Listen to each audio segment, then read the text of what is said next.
Therefore, the list regarding women candidates does not exist and is not submitted. Symbol jo hai has not, speaking for myself, has nothing to do with the fact whether a candidate has contested the elections as an independent or as a party candidate. It is his declaration in the nomination papers which would be crucial. My lord, that is, I am not privy to that, but that will come before. And it's also relevant, as we've just been told, and subject to what the Election Commission says, that was he denied contesting the election against the symbol of the horse, and why was he denied that, which made him also, compelled him to contest as an independent. So it changes the way this case has been argued. I do not, your ladyship, dispute that observation. May I only submit that this was not the case set up before the Election Commission, or in the pleadings before the High Court, or in the petition or appeal before your ladyship So then and your let's lordships. not rely on this fact for now until it's confirmed. Well, I am only saying that this fact has not even been alleged.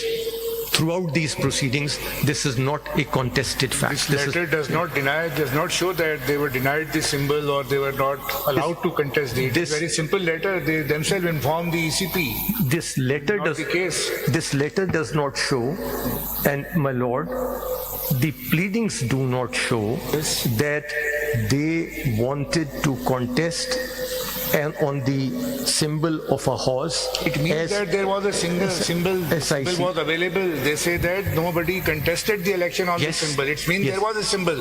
Otherwise, so there was no mentioning of symbol. It was snatched by the ECB.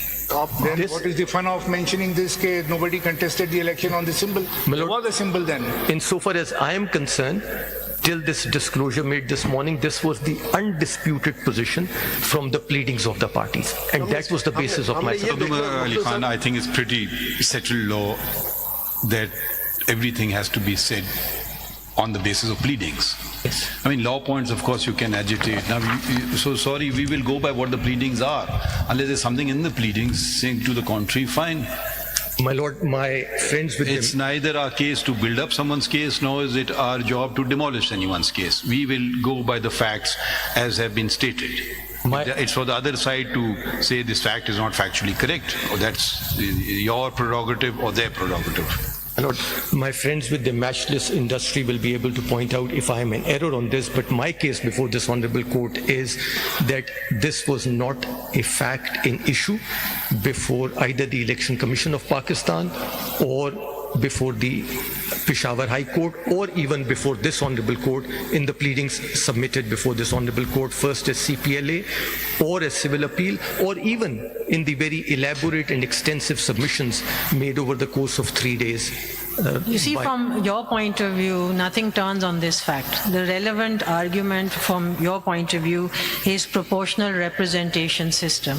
And your case has to be how these women fall within the concept of a proportional representation system, and why it's should not be considered disproportionate to the number of seats won. So that's primarily where your case comes in. With your ladyship's leave, I'll take it a little further. And my case is that proportional representation system is not a stand-alone phrase in the Constitution.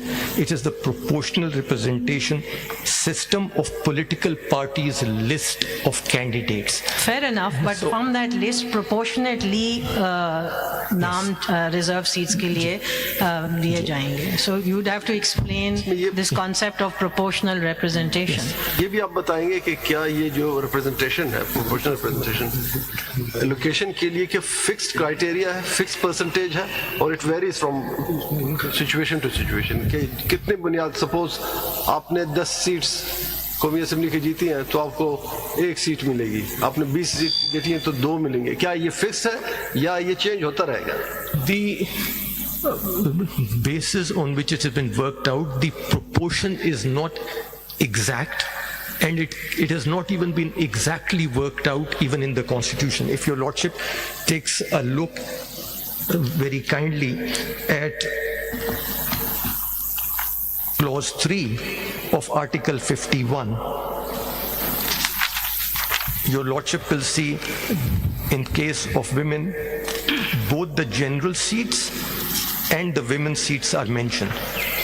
And if Your Lordship will see the criteria, for Balochistan, it is apparent that almost 4 MNAs will get 1 seat. It is Balochistan 16 and the women's seats are 4, so the proportion is... Suppose 2 of them are independent and they do not join any party. Then what would be the ratio? Whether it will be 4 or it will be less than 4 or it will be more than 4? My Lord, in my submissions it would have come a bit later in the day, but I'll answer it right away. My submission would be that if there were, out of these 16, 8 independents and 8 candidates belonging to 2 political parties, the 4 women's seats will go to the 2 political parties equally. Mr. Makhdoom Ali Khan, let me try and understand what your case is, because you see, one reason I can very easily understand why the Constitution doesn't say that is because as an arithmetical calculation, for a particular political party, the proportional seats may come out as a fraction.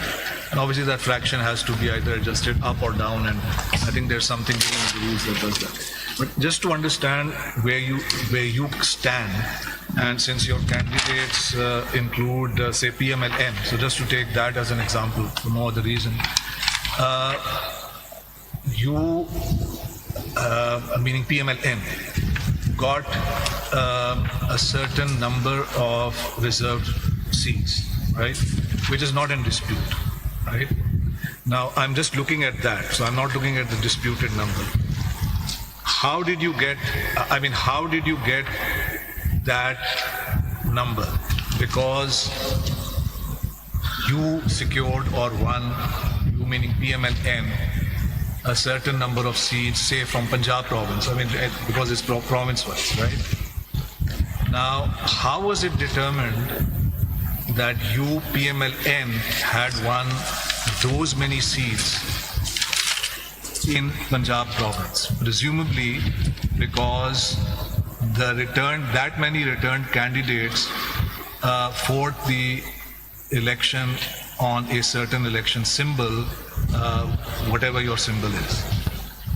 But it seems to me that those candidates got that election symbol because in the nomination forms that they had submitted under the Parent Act, they had made a declaration that, along with a party letter, that they were candidates of PMLN, right? Do you agree with that? Yes, my Lord. So it seems to me, and just harking back to what was asked of you a little while ago, that the basis of the entire calculation is what's on the nomination form.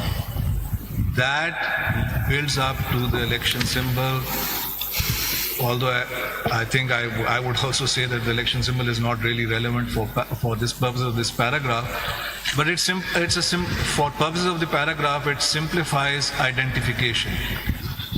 This candidate returned on this symbol, oh, he has got to be member of that political party. This candidate returned on that symbol, oh, candidate of that political party. But the basis is what is declared by that candidate on the nomination form, right? And it seems to me that if that is the position, then the essence of the proportionality, what I've been calling the balance, is based on that, and that cannot be tipped, that cannot be disturbed, so that no one disputes that on that basis you, PMLN, or